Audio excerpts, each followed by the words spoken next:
같이 인사 나눌까요? 네, 우리 반갑습니다.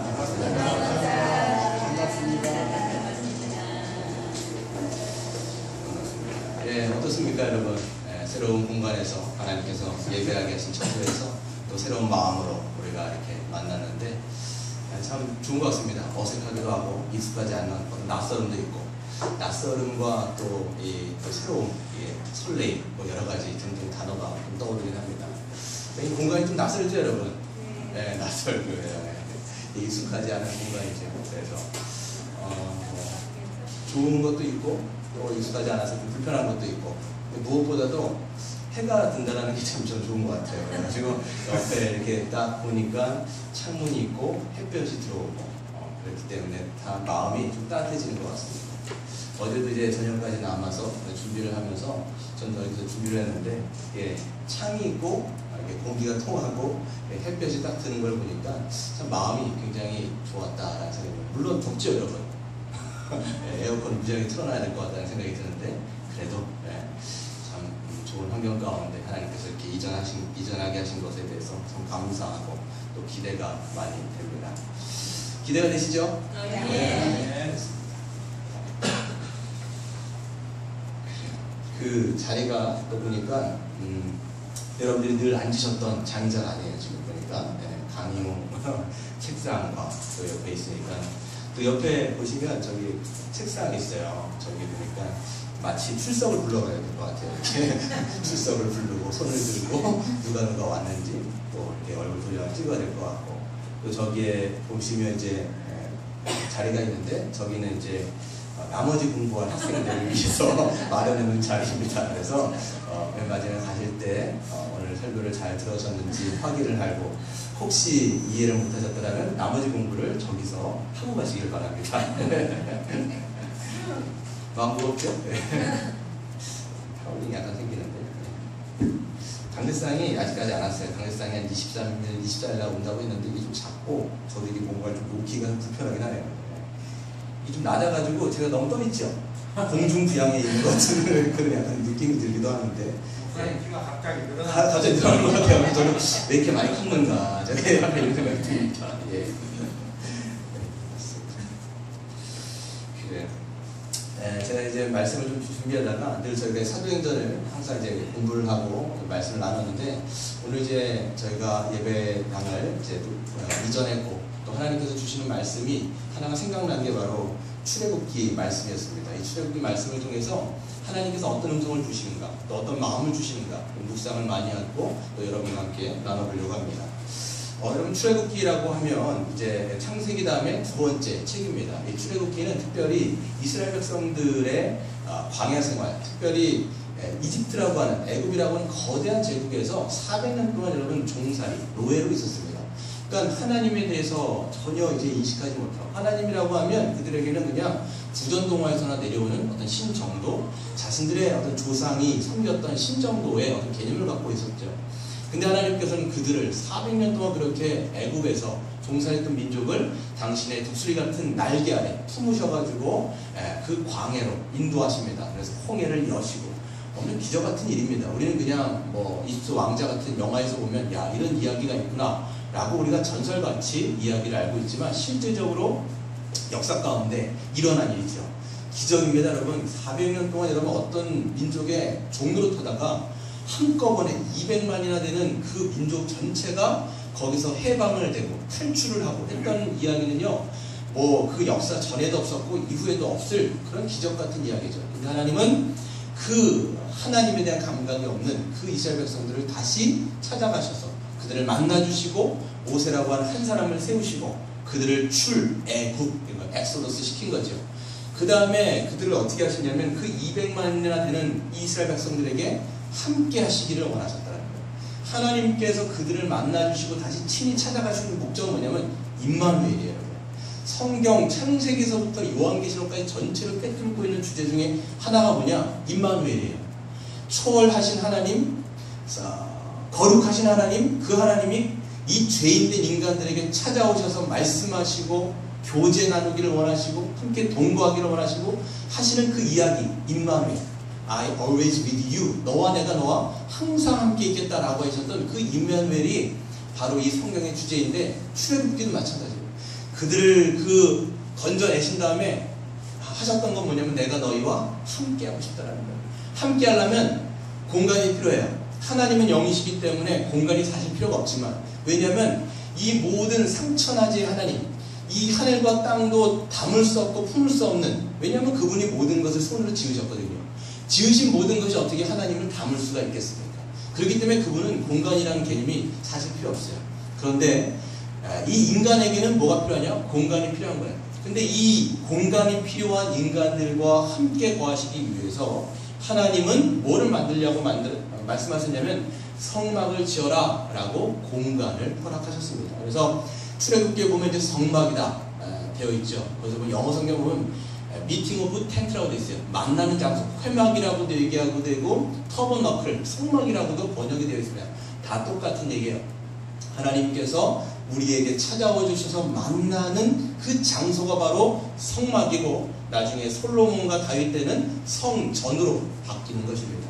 그래서 하나님은 그것을 만들어라 라고 말씀하셨어요. 그래서 모세는요, 혼자 만들 수가 없죠.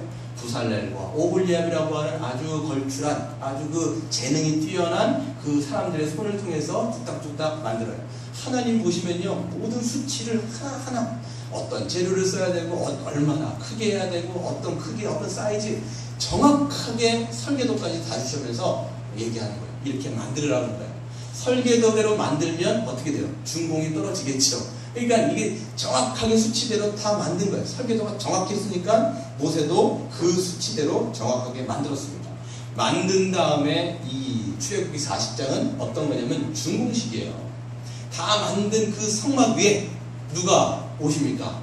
그 상천하지도 담을 수 없는 하나님께서, 그 크신 하나님이 그 조그마한 성막 위에, 여러분 성막이요 대단한 것 같죠? 한번 가신 분들 있으십니까, 여러분? 성막 한번 보신 적 있어요? 저기 어느 동네 가면요, 어느 교회가 이제 크게 지어놨어요. 똑같은 사이즈로 정확하게 지어놨습니다. 그거 한번 보시면 그렇게 크지 않아요.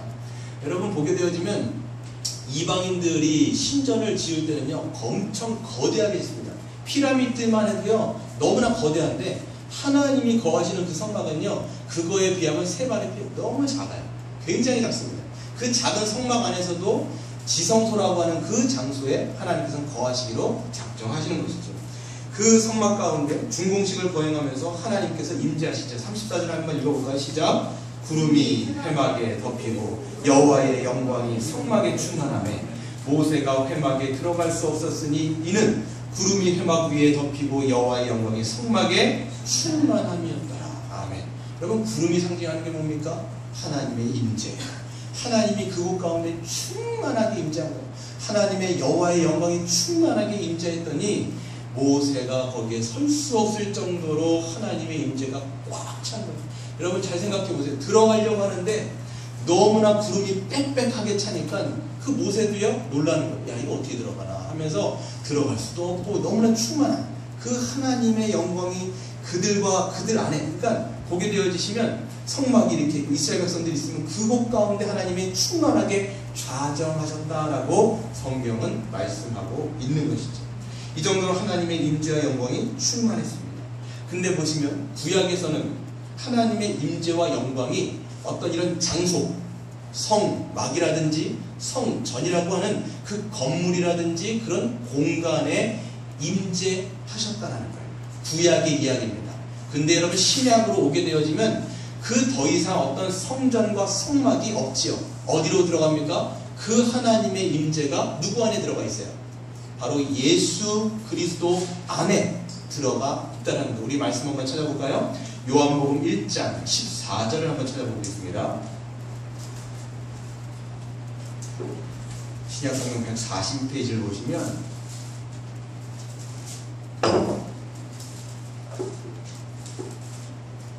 (1장 14절에) 한번 같이 읽어보겠습니다. 시작.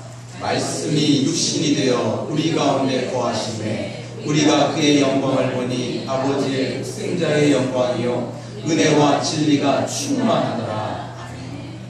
말씀, 창세 때부터 말씀이셨던 그 하나님이 육신, 몸을 입어 우리 가운데 거하심에, 영어 성경에 드웰이라고 표현되어 있고 이게 바로 터버너클이라고 하는 단어와 똑같습니다. 거하심에 우리가 그의 영광이 누굽니까? 예수 그리스도의 영광을 보니 그 영광 가운데 뭐가 있어요? 아버지의 독생자의 영광이 있고 은혜와 진리가 충만했다라는 거예요. 누구 안에? 바로 예수 그리스도 안에 충만했다라는 거예요. 구약에서는 성전에 충만했고 성막에 충만했다면 신약으로 넘어왔을 때는 그 성막과 성전 대신 누구예요? 예수 그리스도 몸 안에 하나님의 임재가 충만했다라는 거예요. 여러분 요한복음을 읽어보시면 집요하게 아주 어디 집중하냐면 유대인들, 성전에 집착했던 유대인들에게 예수님은 꼬집어 말씀하십니다. 예수께서 대답하여 이르시되 너희가 이 성전을 헐어라. 내가 사흘 동안에 일으킬 것이다 라고 말씀하십니다.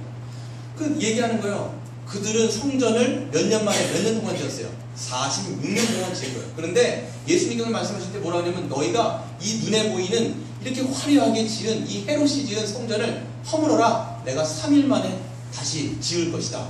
그랬더니 이세 유대인들이 뭐라고 얘기하냐면 야 우리가 46년 동안 지었는데 네가 뭔 수로 사흘 만에 그것을 일으킬 것이냐 라고 얘기했을 때 예수님이 뭐라고 말씀하십니까? 그러나 예수는 성전된 자기의 육체를 가리켜 말씀하셨다는 거예요. 이제는 성전이 뭡니까? 예수 그리스도가 성전입니다. 예수 당신께서 성전이 되시고 성막이 되신 거예요. 왜? 하나님의 임재가 육신이 되신 그 예수 그리스도의 몸 안에 임재하시기 때문이죠. 근데 여러분 보게 되어지면 예수님께서는 이제 죽으시고 부활하시고 하늘 위로 승천하시면서 여러분 뭘 약속하세요? 사도행전을 우리가 공부했죠? 뭘 약속하세요? 하나님의 성령을 약속하시는 거예요. 내가 너희를 성령을 부어줄 건데 너희가 성령을 기다려라. 간절히 기다리면 성령을 기다려라 라고 얘기했을 때 그 120명의 문도들이 간절히 성령을 기다렸을 때 오순절 성령의 다락방 가운데 성령이 임하시고 하나님의 영인 성령이 각 사람 한 사람 위에 완전히 임하셨다라는 것이죠. 그래서 여러분 이제 뭡니까? 예수 그리스도를 믿는 자는 성령을 받게 되어지는 것이고 성전이신 예수 그리스도와 연합되어짐으로 말미암아 이제는 누가 성전이 됩니까? 우리가 성전인 거예요. 우리가 성막이고 우리가 성전인 거예요. 왜? 우리가 예수 안에 있기 때문에 우리가 성전, 우리가 성막이라는 거예요. 여러분 안에 성령이 살아계십니까? 그렇다면 여러분이 성전인 거예요.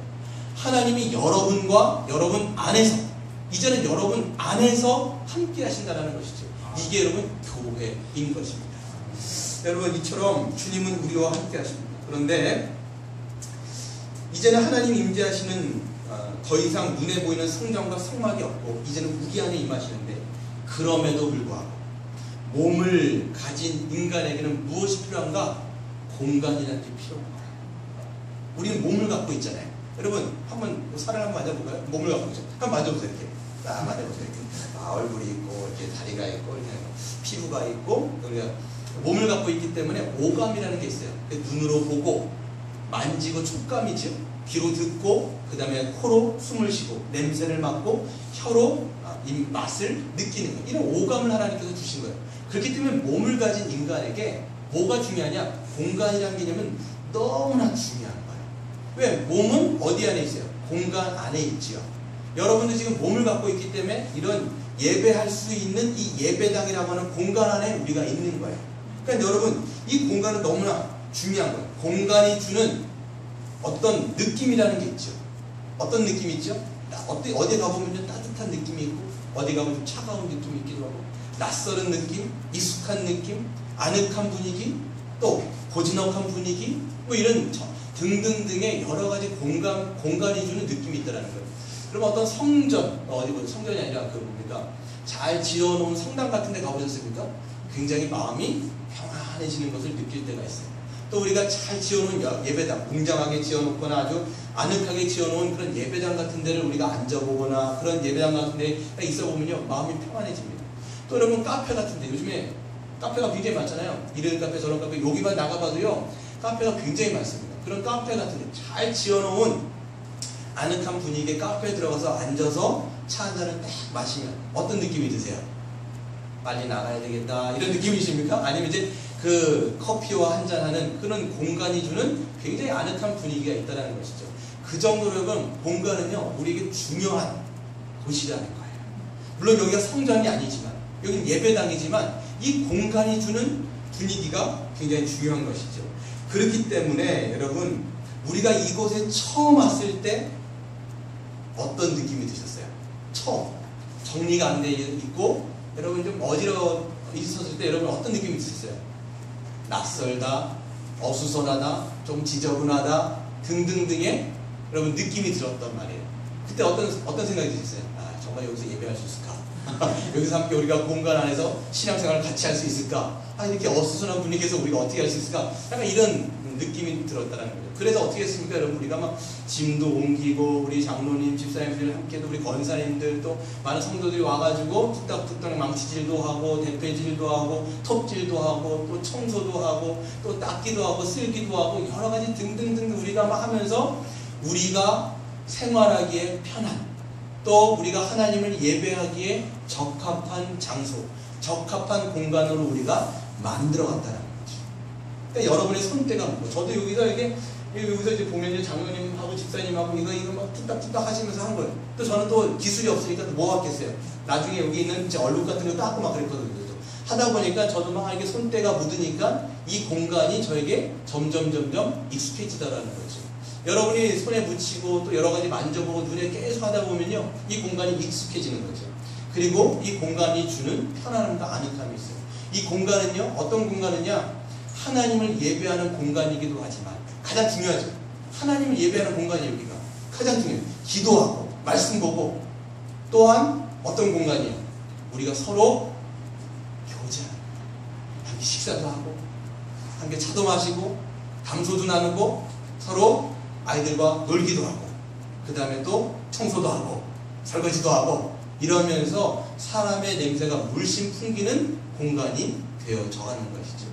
그것을 통해서 이 공간 안에서 우리는 뭐를 맛보게 되느냐? 하나님의 나라를 맛보는 거예요. 하나님의 선하심을 맛보아 알지어다. 시편 34편. 하나님의 선하심을 맛보아 아는 공간이 여기가 있는 거죠. 예배할 때, 기도할 때, 말씀 들을 때, 또 우리가 찬양할 때, 함께 교제하고 식사하고 성찬식을 떡을 뗄 때, 모든 우리가 함께 서로 교제하며 나누면서 거기 안에서 이 공간이 주는 하나님의 은혜가 넘치는 그런 것을 여러분 맛보아 아시기를 바랍니다. 거기서 여러분 우리가 마음이 부요해져야 돼요. 우리 교회 이름이 뭐예요? 물된동산교회예요. 물된동산교회가 뜻이 뭡니까? 물을 댄 거예요. 워터드 가든이라고 돼 있어요. 물이, 여러분, 물은 뭘 상징하느냐면 생명을 상징합니다, 여러분. 그렇기 때문에 물은 생명을 낳는 거예요. 그 생명이 흘러 넘치는, 부요하고 풍성하고 윤택하고 기름지고 이런 풍성한 것들이 이 안에서 흘러 넘치면서 이것들을 여러분 마음 가운데 뿐만 아니라 피부가 알고, 눈이 그것을 보고, 귀로 듣고, 피부로 느끼고, 맛으로 느끼면서 이 오감으로 우리가 하나님의 부요함을 맛보아 하는 그런 공간이 되었으면 좋겠습니다. 두 번째로 보시면 하나님은 이 성막 가운데 함께 거하시기를 원하셨어요. 뿐만 아니라 하나님은 이스라엘의 목자가 되셔서 하나님은 친히 이스라엘 백성들을 인도하십니다. 그러니까 첫 번째는 하나님께서 그들과 함께 하셨어요. 그 크신 하나님이 그들과 함께 거하시면서 이제는 그분을 왕으로, 목자, 장으로 그들을 하나하나 인도해 가십니다. 여러분, 그들을 어디서 인도해 가세요? 광야입니다. 사막 한가운데서 그들을 인도하시는데 보세요. 36절, 구름이 성막 위에서 떠오를 때에는 이스라엘 자손이 그 모든 행진하는 길에 앞으로 나아갔고, 구름이 떠오르지 않을 때는 떠오르는 날까지 나아가지 아니하였다라고 성경은 이야기하죠. 성막을 보게 되어지면 성막이 이렇게 텐트로 되어 있습니다. 텐트가 뭐 우리 여러분이 이제 요즘에 야영 같은 거 캠핑 많이 하잖아요. 그런 작은 텐트는 아니에요. 그거보다 훨씬 크죠. 그 텐트가 이렇게 있으면요, 나중에 보시면 텐트를 딱 쳐요. 그리고 사방으로 모든 지파들이 세 지파 정렬이 정확하게 되어 있습니다. 그래서 민수기를 보게 되어지면 아주 체계적이고 조직적인 그 군대와 같은 조직을 갖추고 있어요. 너무 정열적이고 너무 체계적이라는 거예요. 그래서 구름이 딱 머물러 있으면 이 사람들이 텐트를 딱 치고 정렬을 딱 가다듬고 거기에 머무르는 거예요. 근데 하나님께서 야, 텐트 걷어라, 우리 떠나자. 그러면 구름이 딱 위로 떠오릅니다. 그러면서 구름이 먼저 쫙 그렇게 앞으로 나가고 이 정렬했던 사람들이 텐트를 다 걷어가지고 어떻게 합니까? 또 그것을 쥐고 순서대로 이렇게 쭉 시계 방향으로 해가지고 이렇게 지를 치게 나가게 돼 있어요. 그러다가 하나님께서 야 우리 여기서 좀 머물까? 그러면 거기서 또 텐트를 딱 치고 거기서 또 한동안 머무는 거예요. 여러분 그곳이 어디입니까? 광야예요. 지금 사막 한가운데입니다. 하나님께서는 왜 그들로 하여금 이렇게 한 곳에서 정착하는 게 아니라 자꾸만 여러분 그게 쉬웠을까요? 어려웠을까요? 쉽지 않았을 것 같아요. 200만이라고 하는 사람입니다. 지금 우리가 몇 명이죠? 30명. 알드까지 하면 38명. 이 정도 된단 말이죠. 그 38명이 함께 움직이는 것도 여러분 쉬워요? 어려워요? 쉽지 않아요, 여러분. 이사할 때 뭐 여러분 막 이렇게 와가지고 막 움직이는 것 자체가 어수선하고 막 그죠? 막 그렇단 말이에요. 근데 이 사람들은 몇 명이냐? 200만이에요. 우리 지금 도시 한가운데서 움직이지만 이 사람들은 사막이라고 하는 태양이 굉장히 장렬하고 추위가 있는 그런 한가운데서 막 움직이는 거예요. 그러니까 텐트 쳐라. 말이 텐트 쳐라. 하나님은 말이 쉽죠. 그걸 움직이는 이스라엘 백성들은요. 텐트를 쳤다가 풀었다가 쳤다가 얼마나 번거로운 일이고 얼마나 힘든 일인지 모릅니다. 그럼에도 불구하고 하나님은 그것을 반복적으로 시켰다는 거예요. 왜 그랬을까요? 믿음의 훈련인 거예요. 지금 이게. 믿음의 훈련시키는 거예요. 그들은 하나님의 백성임에도 불구하고 400년 동안 뭐하고 있었다고요? 종살이하고 있었어요.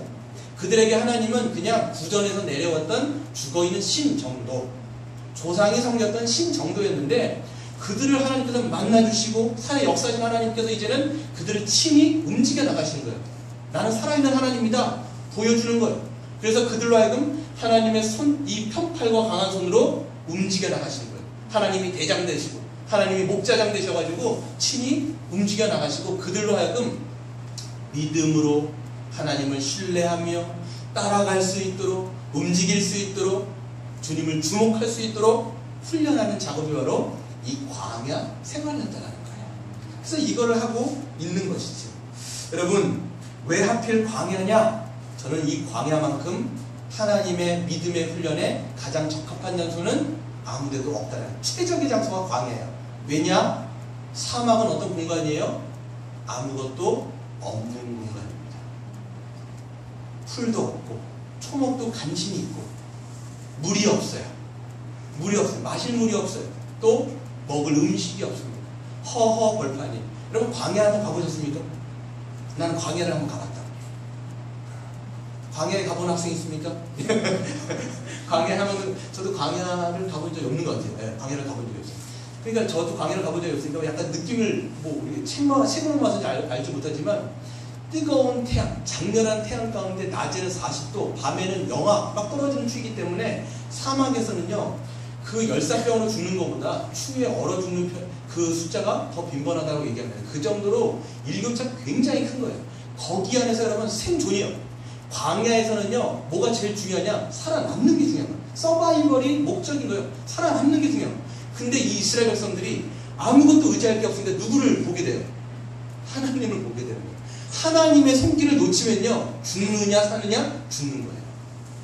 하나님은 때때마다 뭘 주시느냐? 오아시스를 만나게 하시기도 하시고 반석에서 물을 깨트려 가지고 거기서 물이 솟아나게도 하시고 365일 매일매일 이슬을 부어주시기도 하시고 또 거기에 만나와 메추라기로 그들이 굶지 않도록 먹여주시고 40년 광야 생활을 하면서 발이 부르트지도 않게 의복이 헤어지지 않았다고 되어 있어요. 여러분 신명기에 보면요 40년 동안 한 개의 옷을 입고 있었어요. 여러분 집에 옷 몇 벌이세요?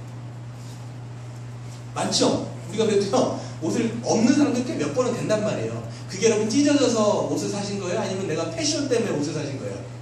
대부분 패션 때문에 산 거예요. 우리는. 근데 이 사람들은요 옷 하나 갖고 있었어요. 몇 년 동안? 40년 동안. 근데 여러분 40년 동안 입었는데 여러분 그 사막에서 이게 찢어지지 않았다는 것은 대단한 일입니다. 옷이 찢어진다면요 그게 햇볕이 들어오고 모자 같은 게 찢어지면요 바로 자기의 목숨과 연결되는데 옷이 헤어지지가 않았어요. 여러분 이 신발이 뜯어지지 않았답니다. 몇 년 동안? 40년. 제가 저 싸가지고 저기 어디서 보세에서 신발 하나 샀는데요 한 몇 개월 신었는데 비가 오는데 이제 제가 이제 신고 갔는데 참 물이 들어오는 거예요. 알고 봤더니 밑에가 짜개져갖고 물이 들어오는 몇 개월 안 신었는데 짜개진 거예요. 지금 그게 지금 이런 21세기의 문명이 만들어 놓은 것보다 하나님께서 보호하신 그 신발이 더 튼튼하다. 여러분 사막에서는요, 저도 이제 이렇게 이야기를 들은 건데 사막에서 가장 힘든 게 뭐냐? 신발 안에 모래가 들어가는 게 너무 힘들대요. 그래서 모래가 들어오고 그 발 사이에 모래가 끼어가지고 걷는 거 너무 힘들다는 거예요. 그것 때문에 뭐 이 발에 물집도 잡히고 이러는데 이게 안 된다는 거예요. 왜? 하나님께서 보호하신 거예요. 그러니까 이 사람들은요, 죽을통살통 누구만 의지하는 거예요? 하나님만 보는 거예요. 그러니까 하나님의 그 손만 보는 거예요. 그 사람 여러분 사막에서 뭐 할 게 있어요? 해가 지면 자고, 해가 뜨면 일어나고, 허허벌판에서 여러분 낮에 뭐 하고 있겠어요? 하나님의 음성 듣고 있고, 하나님을 보고 있는 거죠. 여러분 광야라고 하는 단어가 뭔지 아십니까? 미드바르라고 하는 히브리어 말입니다. 거기서 말씀이라고 하는 것은 히브리어는 뭐냐면 다바르라고 하는 뜻이에요. 미드바르, 다바르. 광야는 미드바르, 하나님의 말씀은 다바르. 어원이 똑같아요. 광야에서 말씀하신 하나님이에요. 조용한 가운데에 하나님의 음성을 듣는 거예요. 그 사람은. 그거 훈련하고 있는 거예요. 애굽에서는요, 문화와 문명이 너무 발달하니까 하나님의 음성을 들을 수 있는 시간이 없어요. 분주하지요. 하지만 그 미드바르, 광야 안에서 다바르, 하나님의 말씀에 집중할 수 있는 시간이 바로 광야에 있다는 거예요. 그래서 그들은요, 너무 거기서 훈련을 받고 있는 것이죠.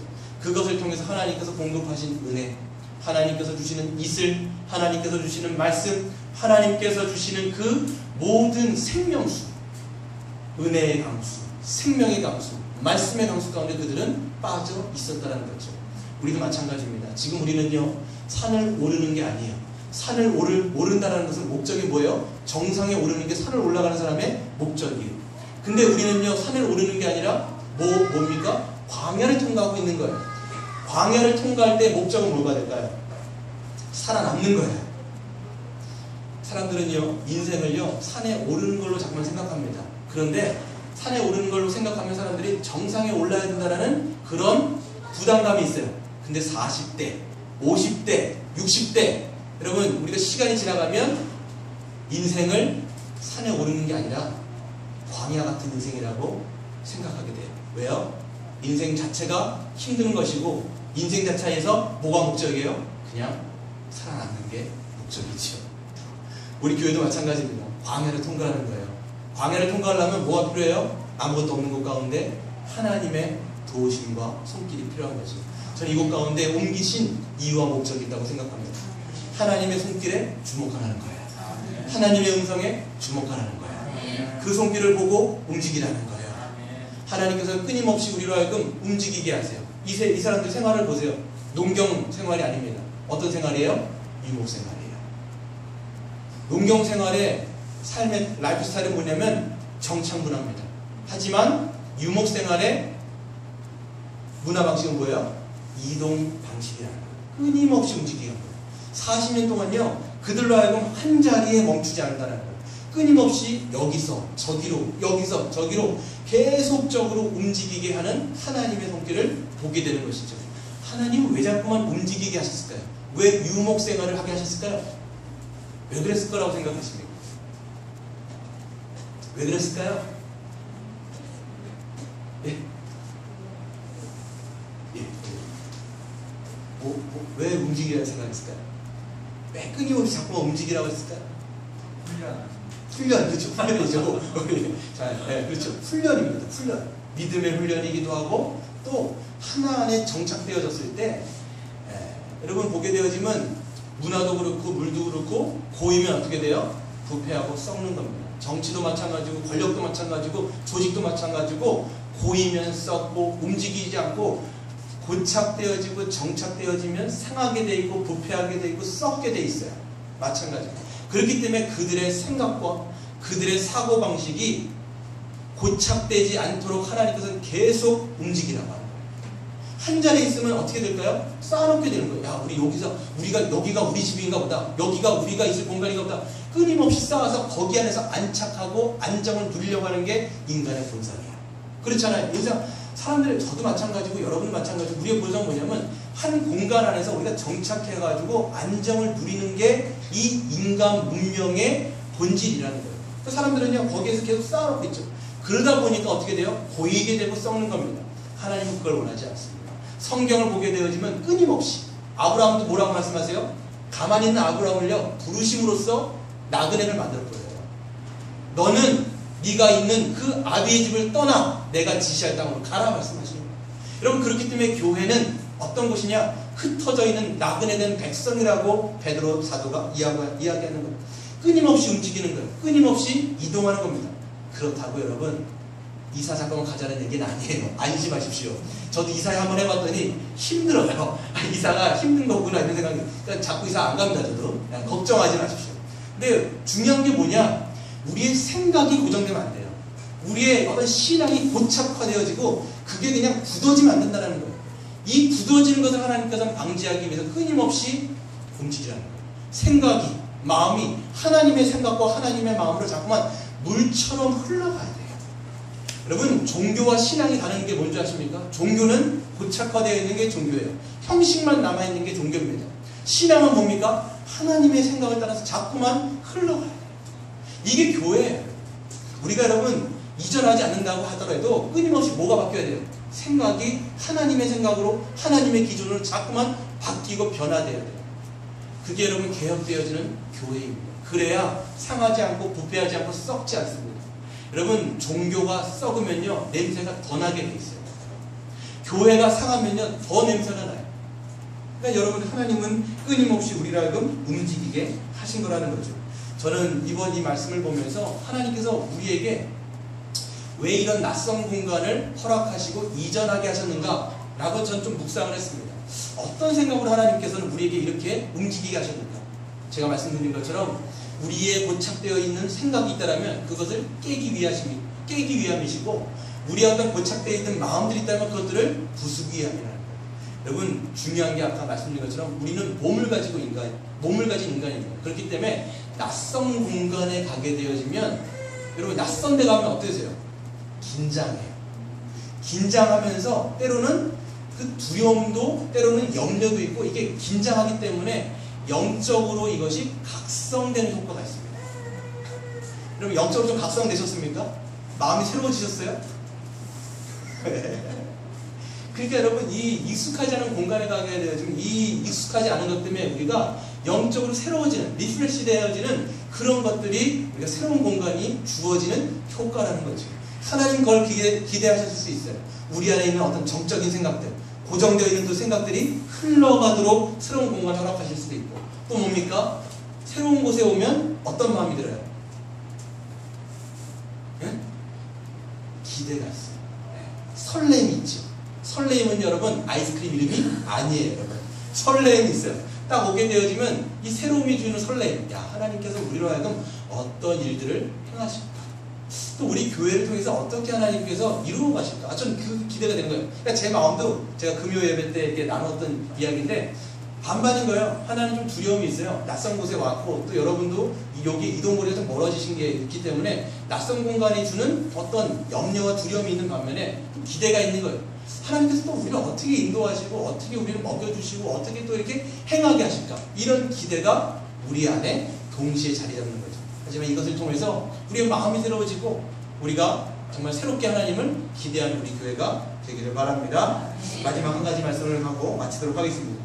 하나님은 우리를 인도하실 뿐만 아니라 마지막으로 보면 하나님은 우리를 보호하세요. 한번 말씀 읽어볼까요? 38절에 시작. 낮에는 여호와의 구름이 성막 위에 있고 밤에는 불이 그 구름 가운데 있음을 이스라엘의 온 족속이 그 모든 행진하는 길에서 그들의 눈으로 보았더라. 아멘.